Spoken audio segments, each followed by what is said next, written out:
Bienvenidos a la crónica semanal de Perú Político del 4 al 10 de abril. Mi nombre es Ignacio de Ferrari.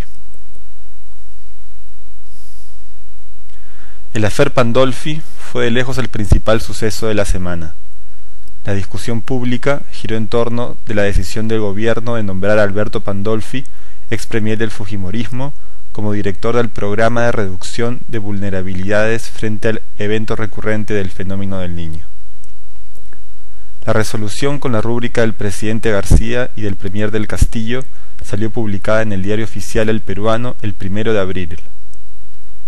Al día siguiente, los medios de comunicación hicieron notar que la resolución era irregular, porque desde el 2003 Pandolfi estaba inhabilitado para ejercer cualquier cargo público por 10 años. Al día siguiente, el 2 de abril, Del Castillo anunció que la resolución había sido anulada. Sin embargo, el error ya estaba hecho. De todos los ministros y jefes de gabinete que tuvo Fujimori durante la década que permaneció en el poder, Pandolfi fue probablemente el más tenaz defensor de la causa gobiernista. Fue 2 veces premier y en el ejercicio de ese cargo fue el encargado de defender lo indefendible, la honorabilidad de Vladimiro Montesinos. Sin embargo, el gobierno priista no tuvo el menor reparo de poner a Pandolfi en un cargo público que depende de la presidencia del Consejo de Ministros. Eso a pesar de que Del Castillo votó en el Congreso a favor de su inhabilitación en 2003. De esa votación, sin embargo, dice el premier no acordarse. Para los que postulan la tesis de la alianza afro-fujimorista, el nombramiento de Pandolfi no haría más que confirmar lo evidente. Pandolfi llegó recomendado por quien sería la bisagra entre el Partido de la Estrella y el Fujimorismo, el vicepresidente y congresista, aliado de Alex Curi y ex hombre fuerte de la Marina en tiempos del primer gobierno prista, Luis Gianpietri.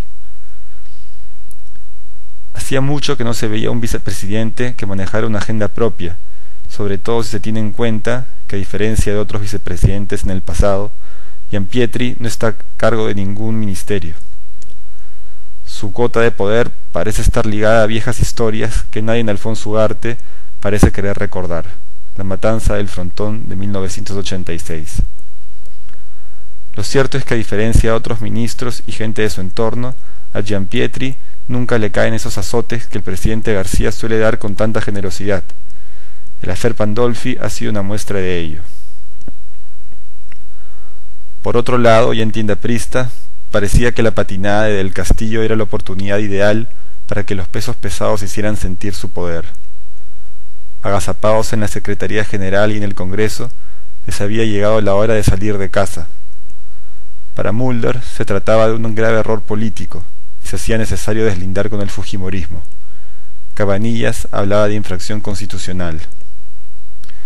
Y entonces apareció el fantasma de la interpelación, promovida por los nacionalistas y sectores de UPP y la Alianza Parlamentaria.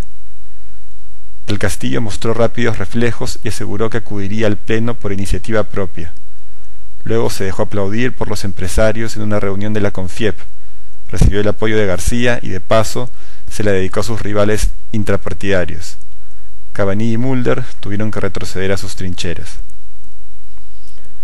Y al final llegó el día de acudir al Congreso, al que Del Castillo entró sonriente por la puerta grande. Horas antes había dicho que se sentiría como pez en el agua en ese recinto. Desde su escaño expuso por más de 2 horas. Se trataba solamente de un error político y con la anulación de la resolución quedaba descartada toda posible infracción. El premier jugó en todo momento en pared con Mauricio Mulder y recomendó a sus colegas otorongos no promover la censura porque entonces la disolución del legislativo sería una opción que podría barajar el presidente García. Al final del día, Del Castillo salió ileso. El apoyo de las bancadas aprista y fujimorista había sido unánime, como no se podía esperar de otra manera. Unidad Nacional también se había plegado en aras de la estabilidad y la gobernabilidad. En la alianza parlamentaria los ánimos estaban más tranquilos, y entre los nacionalistas había resignación ante otra evidente derrota. Ironías de la política. El hombre que estaba en la cuerda floja al final salió fortalecido de todo el embrollo. En menos de una semana Del Castillo mostró todas sus cartas, hizo gala de cualidades que para los propósitos del gobierno parecen insustituibles en este momento. Del Castillo le permite a García mantener una estrategia maximalista, en el sentido que le permite alcanzar consensos con muchos sectores. Con Del Castillo, García asegura el apoyo de los empresarios y de las bancadas conservadoras en el legislativo, y eso sin perder del todo de vista a UPP. Por otro lado, Del Castillo es del partido y representa un sector representativo dentro de este. En resumen, maneja el hilo de los entendimientos en el Congreso y con los grupos de poder, y mantiene en relativa calma a los compañeros.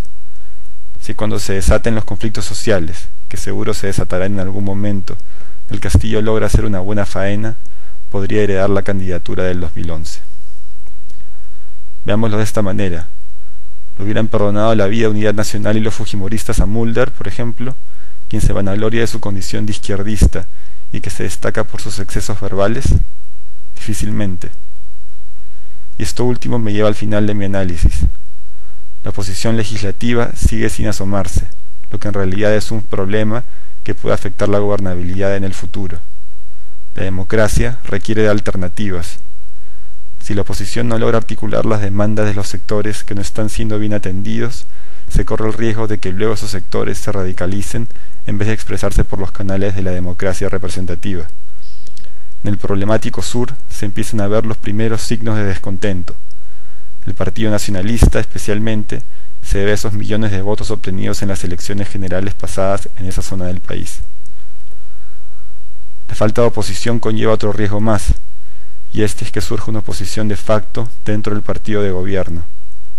Los liderazgos partidarios se expresan normalmente en el fragor de la lucha interpartidaria, pero ante la imposibilidad de cerrar filas contra un rival común, el fratricidio podría ser una opción. Eso ha sido todo por hoy. Hasta la próxima.